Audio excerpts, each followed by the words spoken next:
타인의 의견으로부터의 해방 평생 동안 나는 다른 사람들의 의견에 갇혀 살았다. 18살이 된 내 딸 미나가 눈을 반짝이며 미술을 공부하고 싶다는 꿈을 이야기하러 왔던 그 날을 선명히 기억한다. 그 당시 나는 편견과 사회적 우려에 빠져 단호하게 안 돼라고 대답했다. 재정적 안정과 취업 시장, 그리고 이웃들이 뭐라고 할지에 대해 논했다. 지금도 그 기억은 후회의 씁쓸한 맛을 남긴다. 언제나 순종적이었던 미나는 내 조언을 따라 경영학을 전공했다.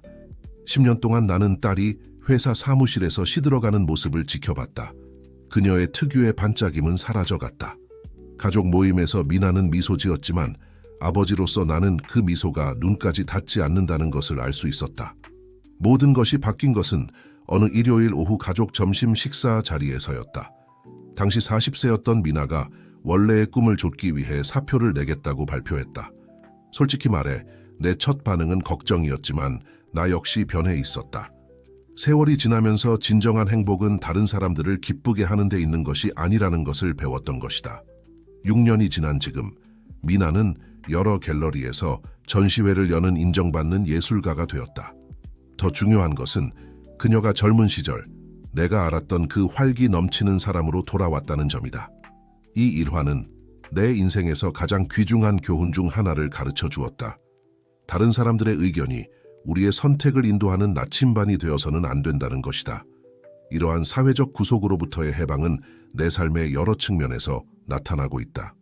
얼마 전에는 내가 가장 좋아하는 꽃무늬 셔츠, 며느리가 항상 나이 든 분께는 너무 화려하다고 비판하던 그 셔츠를 입고 마트에 갔다. 가는 길에 수영 동호회의 박순자 씨를 만났는데 그녀는 내가 더 젊고 밝아 보인다며 칭찬해 주었다. 나는 또한 항상 하고 싶었지만 다른 사람들의 판단이 두려워 피해왔던 사교 댄스 수업을 시작했다. 75세의 호라비가 춤을 춘다고? 라고 말하는 사람들도 있었다. 하지만 알겠는가? 춤은 내가 잃어버렸다고 생각했던 활력을 되찾아 주었다. 수업에서 나는 나처럼 나이가 감옥이 되지 않기로 결심한 멋진 사람들을 만났다. 거기서 그치지 않았다. 내 집을 밝은 노란색으로 칠하기로 결정했을 때 동네에 어울리지 않는다고 말하는 사람들도 있었다. 하지만 집에 돌아와 그 활기찬 색을 볼 때마다 느끼는 기쁨은 어떤 사회적 승인보다 더 값졌다. 손주들은 그걸 좋아하며 항상 할아버지 집이 거리에서 가장 행복한 집이라고 말한다. 사실 75세가 되어서야 비로소 진정으로 중요한 의견은 오직 우리의 행복을 진심으로 걱정하는 사람들의 것뿐이라는 걸 깨달았다. 그리고 그런 의견조차도 우리 자신의 내면의 나침반으로 걸러내야 한다. 내가 손주들에게 항상 하는 말이 있다. 인생은 남의 잣대로 살기에는 너무 짧단다. 최근에 가족 모임에 참석했는데 주제는 내 큰 손자가 대학 입학 전에 남미로 배낭여행을 가기로 한 결정이었다. 나는 그의 눈에서 한때 딸의 눈에서 보았던 것과 같은 불승인에 대한 두려움을 보았다. 하지만 이번에는 내가 다른 목소리가 될 수 있었다. 나는 내 자신의 이야기를 공유하며 그의 꿈을 따르라고 격려했다. 물질적 삶의 단순화 거의 50년 동안 나는 물건을 모으는 사람이었다. TV 프로그램에 나오는 그런 극단적인 수준은 아니었지만 모든 크리스마스 카드와 받은 선물, 그리고 언젠가는 쓸모 있을지 모르는 모든 물건을 보관하는 종류였다. 내 집은 말 그대로 물질적 기억의 박물관이었고 구석구석 이야기를 담고 있었으며 서랍마다 추억으로 넘쳐났다. 변화의 순간은 아내가 세상을 떠난 후 더 작은 아파트로 이사해야 했을 때 왔다. 평생 동안 모아온 것들을 어떻게 해야 할지 결정해야 하는 도전에 직면했다. 처음에는 어떤 것이라도 버리는 생각만으로도 불안감이 들었다. 모든 물건이 대체할 수 없는 과거에 조각을 담고 있는 것 같았다. 이 과정을 시작하는 데 도움을 준 것은 막내딸 수진이었다. 그녀는 중요한 물건들을 기증하기 전에 먼저 사진을 찍자고 제안했다. 아빠, 그녀가 말했다. 추억은 물건이 아니라 마음속에 있어요. 그 말은 마치 깨달음과 같았다. 우리는 옷장부터 시작했다. 나는 15년 동안 입지 않은 정장들을 특별한 날을 기다리며 보관하고 있었다는 것을 발견했다. 넥타이는 낫이 있을 꽤나 있었지만 지금은 1년에 겨우 2~3번 정도 사용한다. 각 물건을 분류하는 것은 감정적인 과정이었지만 하나씩 없앨 때마다 보이지 않는 무게가 어깨에서 벗겨지는 것 같았다. 가장 어려운 부분은 서재였다. 수년간 책과 잡지를 모아왔고 언젠가는 읽겠다고 스스로에게 맹세했었다. 1980년부터 모은 독자의 선택 잡지 컬렉션이 책장 하나를 가득 채우고 있었다. 수진이는 중요한 기사들을 사진으로 찍는 것을 도와주었고 처음에는 약간 아쉬웠지만 모두 동네 도서관에 기증했다. 지금은 뭔가 읽고 싶을 때 손주들이 선물해준 태블릿을 사용한다. 책 한 권 크기로 전체 도서관을 담고 있다. 이 버림의 과정은 물리적 물건을 넘어 확장되었다. 나는 더 이상 의미 없는 약속, 걱정, 심지어 관계까지도 축적하고 있다는 것을 깨달았다. 집에 들어오는 새로운 물건마다 질문하기 시작했다. 이것이 정말 내 삶에 가치를 더해줄까? 가장 놀라운 발견 중 하나는 과도한 소유물이 내 정신 건강에 미치는 영향이었다. 모든 물건은 유지, 청소, 정리를 요구했다. 가득 찬 구석구석이 하나의 걱정거리를 더 의미했다. 공간이 열리기 시작하면서 내 마음도 더 맑아졌다. 오늘날 내 아파트에는 필요한 것만 있지만 훨씬 더 아늑하다. 남긴 몇 안 되는 물건들은 진정으로 특별하다. 아버지의 벽시계, 가족 사진 모음, 지금은 디지털화했지만 몇 장은 액자에 넣어두었다. 그리고 기억에 남는 여행에서 가져온 몇 가지 수공예품들이다. 빈 공간이 생기면서 새로운 환경을 만들 수 있었다. 전에는 물건으로 가득 찬 옷장이 있던 자리에 이제는 편안한 안락의자가 있는 독서 공간이 있다. 전에는 쓸모 있을지도 모르는 물건들의 창고였던 손님방은 이제 정말로 손주들이 방문할 때 머물 수 있는 공간이 되었다. 이런 단순화는 예상치 못한 영향을 재정에도 미쳤다. 나는 거의 또는 전혀 사용하지 않는 물건들을 유지하고 보관하는 데 상당한 돈을 쓰고 있었다는 것을 발견했다. 지금은 그 돈을 경험에 투자한다. 그림 수업, 친구들과의 짧은 여행, 가족을 위한 특별한 선물 등이다. 이 과정에서 배운 가장 중요한 교훈 중 하나는 우리의 소유물이 우리를 섬겨야 하지 그 반대가 되어서는 안 된다는 것이다. 우리 집의 모든 물건은 목적이 있거나 진정한 기쁨을 주어야 한다. 그렇지 않다면 그저 우리가 짊어지고 다니는 무게일 뿐이다. 최근에 12살 손녀 지수가 내 집이 왜 이렇게 젠스러워 보이냐고 물었다. 나는 그녀에게 시간이 지나면서 우리가 소유한 물건이 아니라 우리가 경험하는 것과 우리가 사랑하는 사람들 속에 진정한 부가 있다는 것을 배운다고 설명해 주었다. 이 단순화 과정은 여전히 매일의 여정이다. 가끔은 만약을 위해 뭔가를 보관하고 싶은 충동을 느낀다. 하지만 이제는 명확한 기준이 있다. 지난 6개월 동안 사용하지 않았고 진정한 감정적 가치가 없다면 그것을 다른 이에게 넘겨줄 때다. 내가 채택한 한 가지 습관은 3개월마다 계절 청소를 하는 것이다. 옷장, 서랍, 선반을 검토하면서 항상 자문한다. 이것이 아직도 내 삶에 가치를 더하고 있는가? 이미 단순화된 삶을 살고 있음에도 불구하고 항상 기부하거나 버릴 수 있는 것들을 발견하는 것이 놀랍다. 이 변화의 영향은 물리적 공간을 넘어 확장되었다. 나는 같은 원칙을 삶의 다른 측면에도 적용하기 시작했다. 인간관계, 사회적 약속, 심지어 시간 사용에 있어서도. 단순함은 명확성을 가져왔고 그와 함께 깊은 평화와 만족감을 느끼게 되었다. 아니오라고 말하는 법 배우기. 자아 발견의 여정 인생의 대부분 동안 아니오라는 단어는 내 어휘에서 없는 것 같았다. 마치 어떤 상황에서든 모든 사람에게 항상 가능하다고 말해야 한다는 보이지 않는 의무감이 있었던 것 같다. 이런 현실이 바뀌기 시작한 날을 선명히 기억한다. 3년 전 크리스마스 이브였다. 늘 그랬듯이 사촌 영희의 집에서 열리는 전통적인 저녁 식사를 준비하고 있었다. 20년 동안 내 크리스마스 이브를 소비해온 행사였다.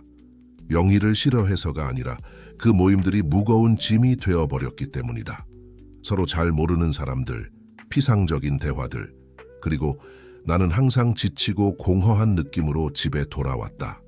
그날 아침 항상 가져가달라고 하는 칠면조 재료를 사러 준비하고 있을 때 딸 민지에게서 전화가 왔다. 아빠, 그녀가 말했다. 올해는 아이들과 함께 집에서 아빠랑만 크리스마스를 보내고 싶어요. 하지만 영희 이모 약속이 있으시잖아요. 그 순간 내 안에서 무언가가 깨어났다. 수년 만에 처음으로 전화기를 들어 영희에게 전화를 걸었다. 심장이 빠르게 뛰었지만 단호하게 올해는 갈 수 없다고 말했다. 솔직히 말해 쉽지 않았다. 불편한 침묵의 순간이 있었고 내 마음을 바꾸려는 몇 번의 시도도 있었지만 나는 결정을 고수했다. 그해 크리스마스는 수년 만에 가장 특별했다. 우리는 집에서 간단한 저녁 식사를 했다. 단지 나와 딸, 그녀의 남편, 그리고 두 손주들 뿐이었다. 아이들은 트리 장식을 도왔고 함께 쿠키를 만들었으며 오랜만에 진정한 크리스마스 정신을 느꼈다. 압박감도 없었고 사회적 의무도 없었다. 오직 진정한 사랑과 기쁨뿐이었다. 이 경험은 마치 새로운 삶의 방식으로 가는 문을 여는 것 같았다. 내 인생의 다른 많은 상황들이 단지 의무감에 의해 움직여졌다는 것을 깨닫기 시작했다. 수요일마다 있는 독서 모임은 이미 몇 년 전부터 즐거움을 주지 않았다.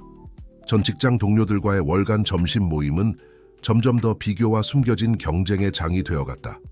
항상 인생을 불평하는 먼 친척을 매주 방문하는 것도 마찬가지였다.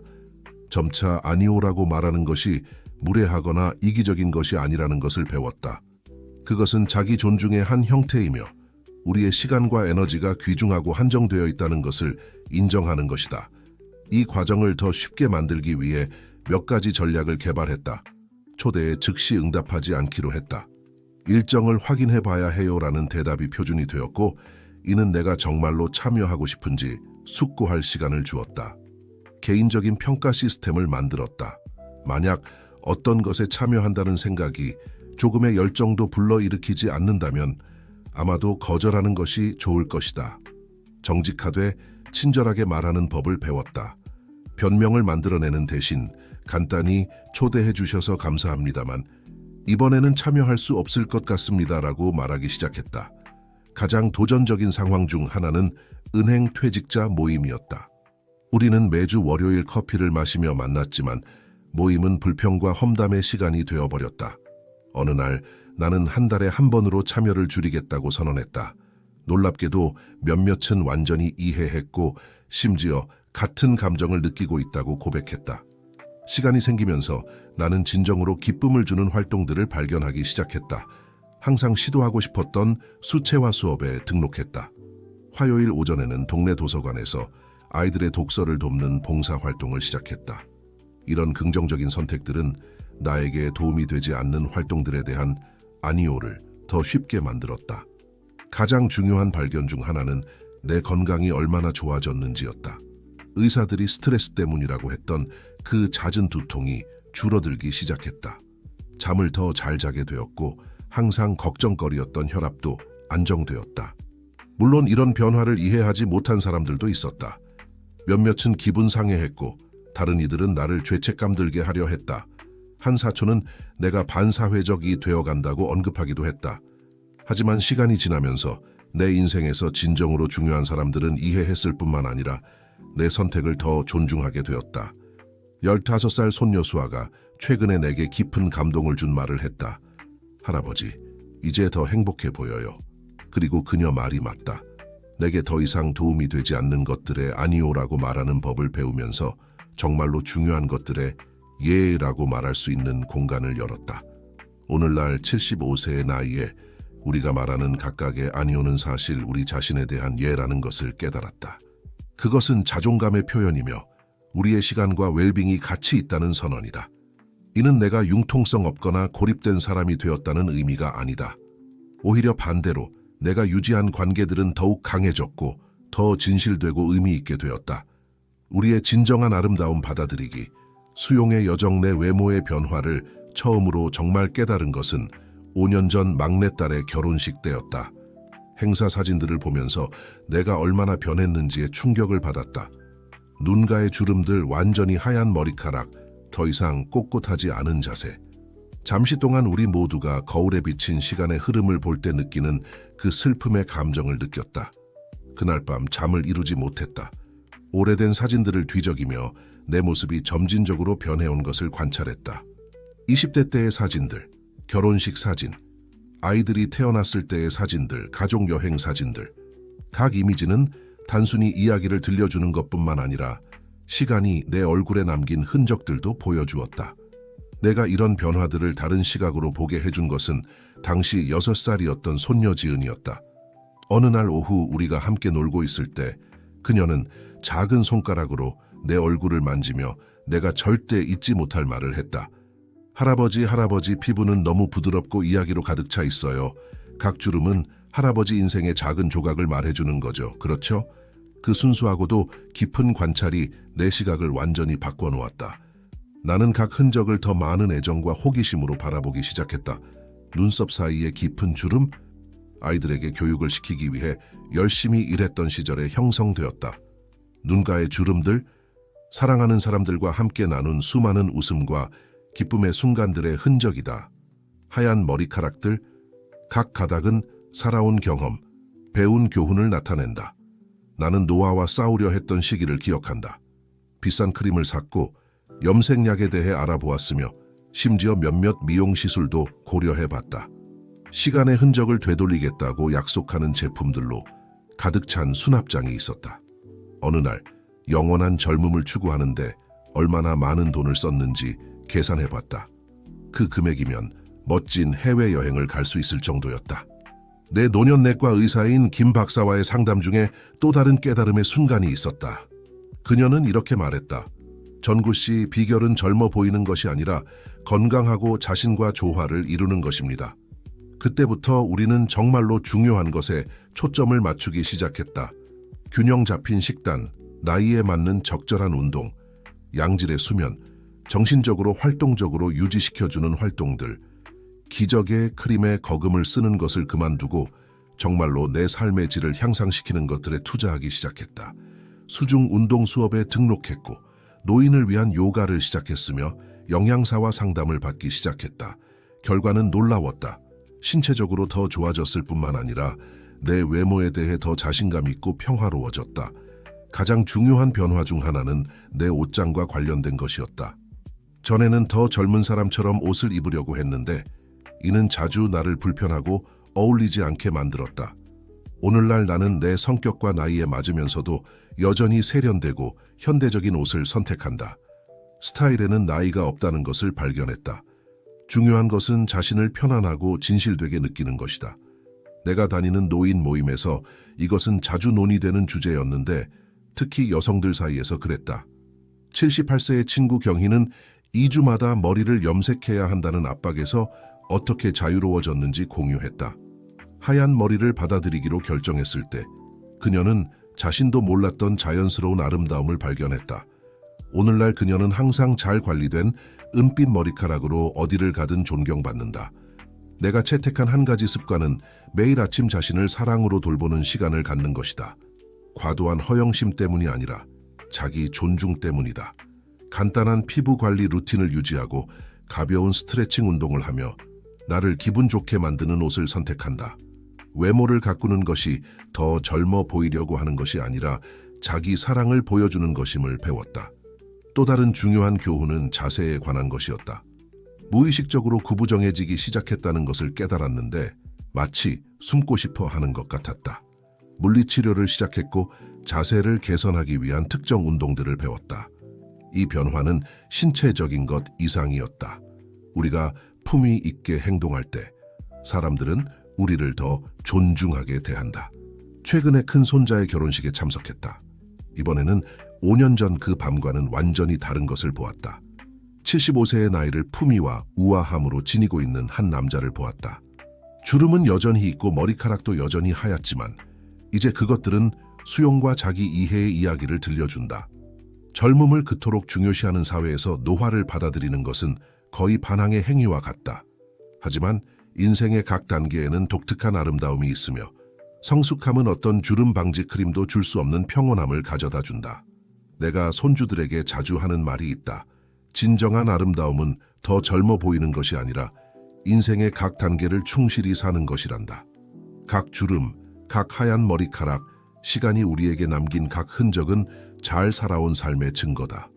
그것들은 우리가 나이 들 수 있는 특권을 얻었다는 것을 보여주는 메달들이다. 활동과 관심사의 새로운 발견. 제2의 봄 30년 동안 나는 매주 목요일 오후에 시립도서관에서 모이는 독서 모임의 일원이었다. 처음에는 문학적 발견과 자극적인 토론의 마법 같은 순간들이었다. 하지만 시간이 지나면서 모임이 최근 단지 9일일 뿐인 사교 모임으로 변해버렸다는 것을 깨달았다. 특히 지루했던 어느 목요일, 두 여성이 책에 대해 이야기하는 것보다 한 사람의 며느리의 사생활에 대해 더 많이 논의하는 것을 듣고 있을 때 깨달음이 왔다. 나는 그곳의 습관 때문에 있었지 즐거움 때문이 아니었다. 마치 오래전에 그 의미를 잃어버린 일상에 갇혀 있는 것 같았다. 독서 모임을 떠나기로 한 결정은 쉽지 않았다. 결국 30년간의 예측 가능하고 안전한 목요일이었다. 내가 떠난다고 발표했을 때 항의의 목소리와 내 마음을 바꾸려는 시도들이 있었다. 하지만 정우 씨, 당신은 이 모임의 기둥이에요 라고들 말했다. 결정을 지키기 위해서는 용기가 필요했지만 내 안에 무언가가 새로운 지평을 찾아야 할 때라고 말하고 있었다. 아들 민호가 내게 수중운동을 소개한 것은 바로 그때였다.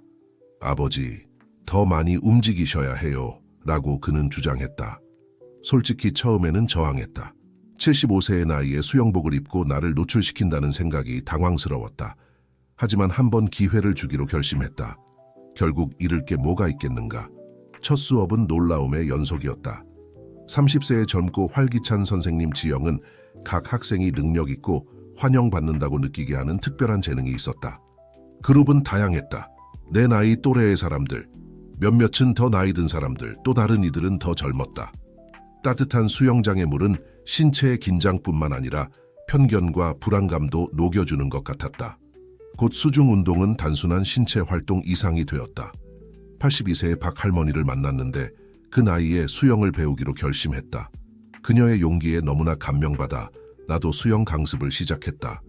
화요일과 목요일, 수업 후에 우리는 모여서 길 모퉁이의 빵집에서 커피를 마신다. 대화는 옛 독서 모임에서보다 훨씬 더 흥미롭다. 아마도 거기엔 가식이 없고 단지 서로에 대한 진정한 관심만 있기 때문일 것이다. 수중 운동의 성공은 내게 다른 활동들을 탐험할 용기를 주었다. 나는 항상 기술에 대해 호기심이 있었지만 스스로를 이런 현대적인 것들을 배우기에는 너무 늙었다고 여겼다. 15세 손자 준호가 개인 교사가 되어주겠다고 자원했다. 우리는 기본부터 시작했다. 스마트폰을 더 잘 사용하는 법, 화상 통화하는 법, 은행 앱 사용하는 법 등이었다. 준호와의 수업은 세대 간 연결의 특별한 순간이 되었다. 그는 설명하는데 무한한 인내심을 가지고 있었고 나는 놀랍게도 여전히 훌륭한 학습 능력이 있다는 것을 발견했다. 3개월 만에 나는 온라인 쇼핑을 하고 카카오톡 그룹에 참여하고 심지어 내 수채화 경험을 공유하기 위해 인스타그램 계정도 만들었다. 이것도 새로 발견한 또 다른 취미였다. 수채화 그림은 거의 우연히 시작되었다. 병원 진료를 받으러 갔다가 동네 문화센터에서 하는 노인을 위한 미술 수업 포스터를 보게 되었다. 수업은 월요일 오전에 있었는데 이 시간은 내가 보통 서류 정리하기로 예약해 두었던 시간이었다. 사실상 의미 있는 일을 하지 않기 위한 변명이었다. 첫 수업은 재앙이었다. 평생 서류에 서명하고 보고서를 타이핑하는 데 익숙해진 내 손은 붓을 다루는 데 서툴렀다. 색깔들은 종이 위에서 무질서하게 섞여 내가 그리려고 했던 풍경과는 전혀 닮지 않은 얼룩들을 만들어냈다. 하지만 그 과정에는 치유적인 무언가가 있었다. 오랫동안 경험하지 못했던 자유로움이었다. 68세의 은퇴한 예술가인 이 선생님은 매 수업마다 반복하는 좌우명이 있었다. 예술에는 실수가 없어요. 오직 예상치 못한 발견만 있을 뿐이죠. 이 철학은 내 그림뿐만 아니라 인생을 바라보는 방식에도 영향을 미치기 시작했다. 나는 예술에서뿐만 아니라 일상생활에서도 행운의 사고를 더 많이 받아들이기 시작했다. 6개월의 수업 후 우리는 문화센터에서 작은 전시회를 열었다. 내 수채화들이 걸작은 아니었지만 각각은 이야기를 들려주었고 발견의 순간을 보여주었다. 내 가족 전체가 오프닝에 참석했다. 손주들이 자랑스러워하며 할아버지의 그림들을 가리키는 모습을 보는 것은 내가 느껴본 가장 큰 기쁨 중 하나였다. 이 새로운 활동들이 내 삶에 미친 영향은 깊었다. 내 주치의는 정기검진에서 상당한 개선을 발견했다. 혈압이 안정되었고 콜레스테롤 수치가 낮아졌으며 불안 수준도 감소했다.